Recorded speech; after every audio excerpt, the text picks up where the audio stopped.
So students next sum के ऊपर focus करते हैं। क्या दिया है नेक्स्ट सम में, देखो find the centroid that is centre of gravity of an area which consist of a square and an equilateral triangle constructed on it having base of the triangle as the side of the square. Take side of the square as 100 centimetre. अभी देखो एक square है, square माने क्या होता है, उसके सब साइड्स क्या होते हैं, सेम होते हैं, राइट। उसके ऊपर क्या किया है, एक इक्विलेटरल ट्रायंगल प्लेस किया है। अभी इक्विलेटरल ट्रायंगल मतलब क्या होता है, उसके सब साइड्स इक्वल होते हैं, राइट। सब साइड्स इक्वल होते हैं यानी क्या होता है कि ये साइड है वो भी 100 mm का है, ये भी 100 mm का है और ये भी 100 mm का है, ओके 100 सेंटीमीटर जो भी दिया है वो, राइट। ये भी साइड इक्वल, ये भी साइड इक्वल, ये भी साइड इक्वल, तीनों साइड क्या होंगे, सेम होंगे। तो तीनों साइड सेम होंगे और इक्विलेटरल ट्रायंगल जो होता है उसका जो एंगल होता है that is nothing but student कितना होता है, 60 डिग्री होता है, राइट। फॉर एग्जांपल अगर देखो ये मेरा बेस ऑफ ट्रायंगल है, ये मेरा अगर बेस ऑफ ट्रायंगल है जो कि कितना है स्टूडेंट्स, 100 है, कितना है 100 है।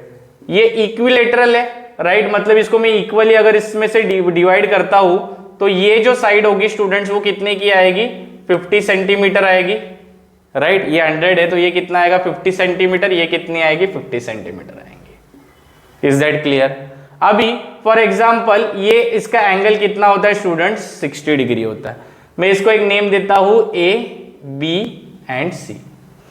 मुझे इसकी है ना स्टूडेंट हाइट फाइंड करनी है, मुझे इसकी हाइट नहीं पता, तो ये एच हाइट फाइंड करने के लिए मैं इसको नेम देता हूं एच, इसको एच नेम देता हूं। अभी मैं सिंपली क्या करूंगा स्टूडेंट, tan 60 का फॉर्मूला लगाऊंगा। tan 60 degree is equal to क्या होता है, opposite upon adjacent, that is nothing but A B upon B C, A B upon B C. अभी ये जो ए बी है इसकी वैल्यू h है और ये जो बी सी है स्टूडेंट उसकी वैल्यू कितनी है, 50 है। तो मतलब ये कितना आएगा, tan 60 इज नथिंग बट √3 है, राइट। सो ये 50 उधर जाके मल्टीप्लाइड हो जाएगा, so 50 into √3 will be equal to h। ये मेरी किसकी वैल्यू हो गई, हाइट हो गई, किसकी हो गई, हाइट हो गई। किसकी हाइट हो गई, ट्रायंगल की मतलब ट्रायंगल की हाइट हो गई, राइट।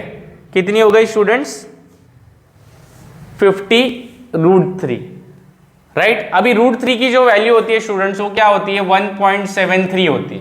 कितनी होती है, 1.73, राइट। तो ये तुम वैल्यूज डायरेक्ट 50√3 भी डालो चलेगा या डायरेक्टली भी लिखो चलेगा। सो वैल्यू जो आता है स्टूडेंट h का इधर से मुझे क्या आता है, that is nothing but 86.60।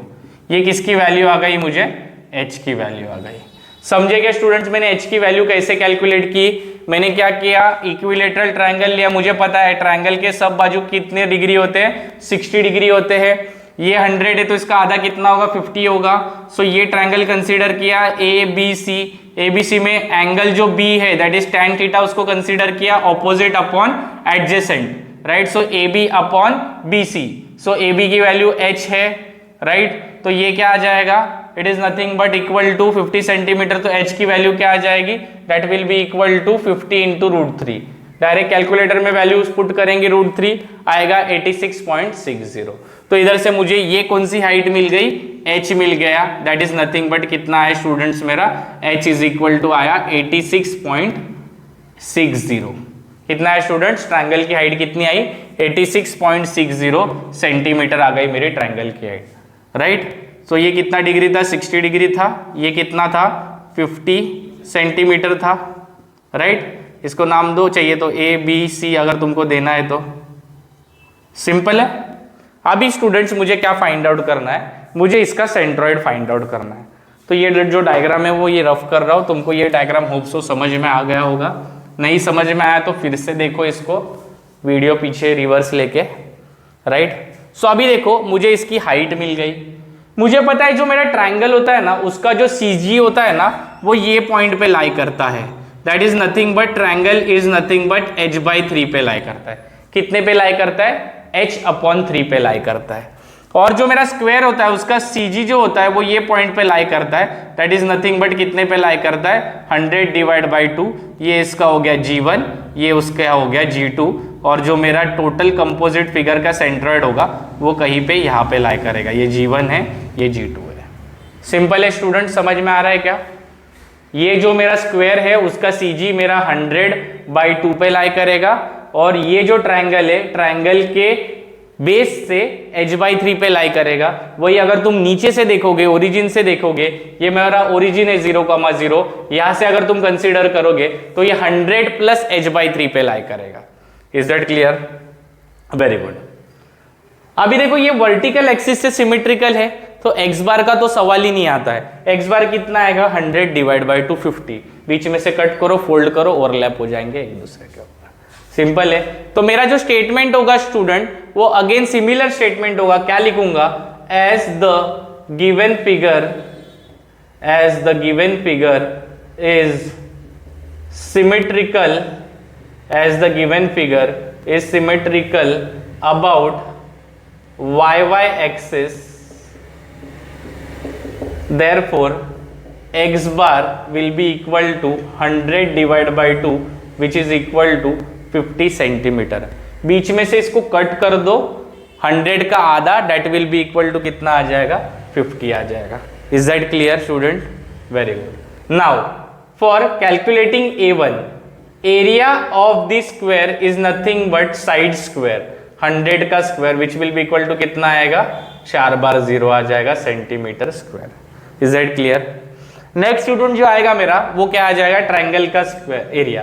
Triangle का area is nothing but half into base that is 100 into height that is 86.60।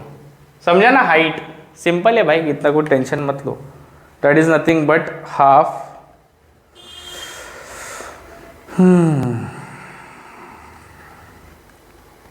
half into base 100 into height 86.60, and the value comes to, that is nothing but 4330 centimeter square by miss. Okay, next is y1. For calculating students y1, इसको मेरा 1 mark कर लो, इसको मेरा 2 mark कर लो। हमेशा मैं mark करने के लिए भूल जाता हूँ, राइट? जो ग्राउंड पे रहता है उसको मैं 1 ही मार्क करता हूँ। ओके, डिपेंड करता है जैसे जैसे होता है वैसे। तो ग्राउंड के रिस्पेक्ट में लेता हूँ इसलिए 1 और 2, ग्राउंड के रिस्पेक्ट में लेता हूँ इसलिए ये क्या आ जाएगा? स्क्वायर है, 100/2 आ जाएगा विच इज इक्वल टू आ जाएगा 50 सेंटीमीटर।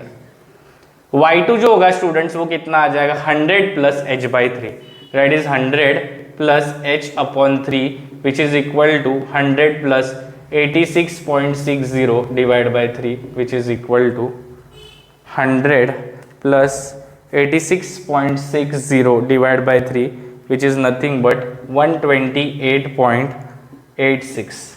मतलब ग्राउंड से स्टूडेंट्स CG जो पॉइंट है, ये वाला जो पॉइंट है वो कितने पे है? That is nothing but 128.86। Okay, अभी इन दोनों का CG मुझे फाइंड आउट करना है। That will be equal to कितना होगा स्टूडेंट्स, वो हम लोग देखेंगे। फॉर कैलकुलेटिंग y बार जो मेरा फॉर्मूला होगा स्टूडेंट वो क्या होगा? A1y1 plus A2y2 upon students A1 plus A2। क्या होगा? A1y1 plus A2y2 upon A1 plus A2। A1 की जो वैल्यू हो कितनी है students? 10000 multiply by y1 which is equal to 50 plus A2 which is equal to 4330 multiplied by students 128 इधर ही लिखता हूँ, दिखेगा नहीं, 4330 multiplied by 128.86 upon whole upon that will be equal to 4 times 0 plus 4330 and the value student that comes to me is nothing but 1000 multiplied by 50 plus 4330 multiplied by 128.86, very good, divide by plus 4330 and the value that comes students to me that is nothing but 73.83 centimeter. So this is nothing but student what मेरा y bar. So student अभी देखो मेरा जो y bar की जो value आई वो कितनी आई है? 73.83। मतलब अगर ये डायग्राम में दोनों कंपोजिट फिगर का जो CG देखा जाए तो मेरा ये पॉइंट पे लाई करता है, दैट इज नथिंग बट क्या? मेरा y बार लाई करता है। सो ये जो पॉइंट है, ये पॉइंट पे मेरा x bar is nothing but 50 centimetre है, एंड जो वाई बार स्टूडेंट है वो मेरा कितना है 73.83 centimetre. Is that clear? Simple है क्या? कुछ डाउट है क्या इसमें? हाँ, क्लियर है क्या? ये सम्स कॉम्पोजिट न्यूमेरिकल्स बहुत इंपॉर्टेंट है, एक के ऊपर एक है, राइट? अभी ये ऐड हो रहा है, बाद में बदेंगे एक ऐसा स्क्वायर है उसमें से मतलब ट्रायंगल कट होके जा रहा है, जो रिमेनिंग बचा है उसका निकालो सीजी, उसका भी निकालना बहुत सिंपल है, लेकिन पहले स्टेप बाय स्टेप जाएंगे। पहले आई सेक्शन देखा, सी सेक्शन देखा, एल सेक्शन देखा, टी सेक्शन देखा, इन्वर्टेड टी देखा, इन्वर्टेड एल देखा। अभी हम लोग देख रहे हैं कंपोजिट सेक्शन देख रहे हैं, दो फिगर जुड़े हुए हैं, दो लैमिना एक साथ जुड़े हुए हैं, उसका देख रहे हैं। सिंपली ये y1 और y2 का ही है, इसमें x बार नहीं आएगा बिकॉज वर्टिकल एक्सिस से सिमेट्रिकल है, तो x बार डायरेक्टली जो डिस्टेंस है उसका आधा होगा। y1 क्या आ जाएगा 100 डिवाइड बाई 2, राइट? y2 क्या आ जाएगा 100 plus h/3 that is 86.60 divide by 3, जो आंसर आता है 128.86 आया। सिंपल है? यस, ऐसे ही तुमको करना है, प्रैक्टिस करोगे तभी आएगा, नहीं तो क्या है कोई नहीं पूछेगा। ठीक है, नोट करो फटाफट और लिखो।